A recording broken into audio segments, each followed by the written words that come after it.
Hi everyone, welcome to another edition of First Lutheran's Latest, where we update you on what's going on in the life of our congregation. This time I want to invite everyone to join us for Thanksgiving Eve worship. That's going to be next Wednesday evening, November 24th. Worship begins at 6:30 p.m. in the sanctuary, and of course we'll be celebrating Thanksgiving. After worship, we have an opportunity to gather downstairs in the fellowship room and have pie fellowship. I've been told there'll be cookies there for people who don't like pie.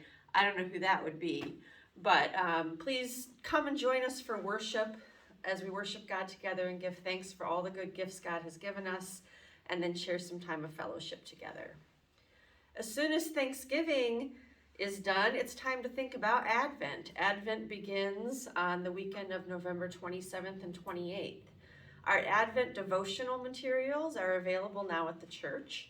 They're at the Resource Center, so next time you're here, you can grab them so that you're ready for the season.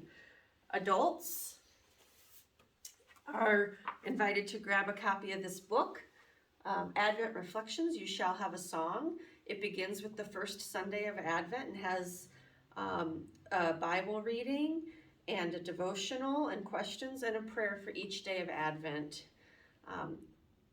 There's plenty of these available at the Resource Center. Families with children, I'd say preschool through elementary school, are invited to pick up a copy of these resources. There's a calendar with an activity you can do together each day of Advent, starting with Sunday, November 28th. And also, you want one of these for each child in your family. An ornament you can hang on your Christmas tree, and the corresponding stickers. These stickers will be part of our children's sermons through the season of Advent. Each weekend that we gather for worship, we'll talk about a different part of the Christmas story as we prepare for it, and put some different stickers off of this sheet onto our ornament, and at the end we'll have the nativity scene created. So these are the resources you're invited to get. This week during First Lutheran's Latest, we are also showing everyone how to submit a prayer request for Lifeline's prayer list using a feature on our new website. And so we're going to show you that now. Now that we're here on the website, this is what the page looks like when you land on it, www.firstgeneseo.org. You're going to click on the Welcome tab, the first tab, and on the drop-down menu, the last option is Member Access. When you click there, you'll find it's a password-protected page. If you don't have the password stored already, you'll have to type that password in. That password was sent out in Chimes and via the weekly email. If you don't have that password, you can contact the church office and we'll get it to you. Once you have it stored in your computer will remember it hopefully and just take you directly to the page. When you land on the member access page, you'll find the Lifeline's prayer list. First, you'll find the part of the prayer list listed out that doesn't change all that often. And then you'll find the petitions that people have submitted. The most recent ones will be on the top. And there's several pages of them, so you can click through the pages to read all the different prayer petitions. As you pray for these people, you're invited to click on the praying hands icon to let people know that you've been praying for the things that they've been asking for prayers for. To submit a prayer request, this is the section we want. You're going to fill out this form. You're going to put in your name. You're going to put in your email address. And the reason it asks for an email address is so that once the form is submitted, we can send you an email notification to let you know that your form has been approved and it's live on the website. If you wish to receive email notifications each time someone prays for your request, you click this box right here. If you don't want to receive those notifications every time someone prays, you just leave it unchecked. I'm going to go ahead and check that box.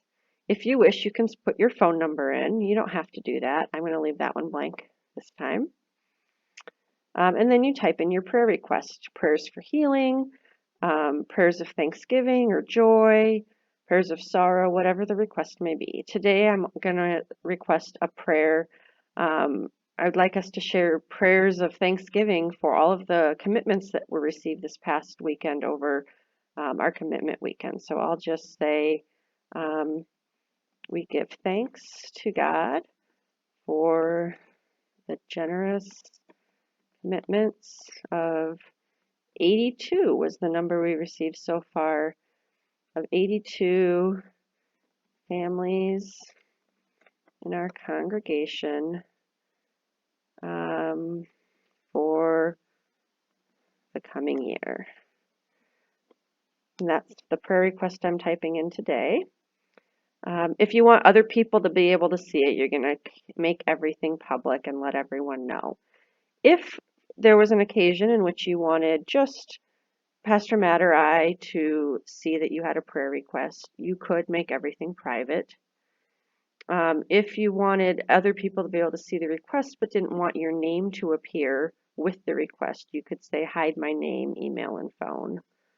And that way other people would not see who had submitted it but would just see the request. I do remind you, if you're requesting prayers for other people, to please make sure you have their permission before you add their name to our prayers. When you're ready, you're going to click the submit button, and it will tell you submitted prayer for review. Thank you. That will send an email to us here at the church office letting us know there's a prayer waiting to be reviewed. And when we're able to, we'll review that prayer and approve it, and it will go live on the website. If it's a prayer for healing, we'll include it in our weekend worship. It will stay on the website for 6 weeks. If prayers are still needed, you can always renew the prayer at that point. So that's how you submit a prayer request now, using our new Lifelines Prayer List interactive feature on the member access section of our website. Thanks for joining us for this edition of First Lutheran's Latest, and I'll hope to see you again soon. Bye, everyone.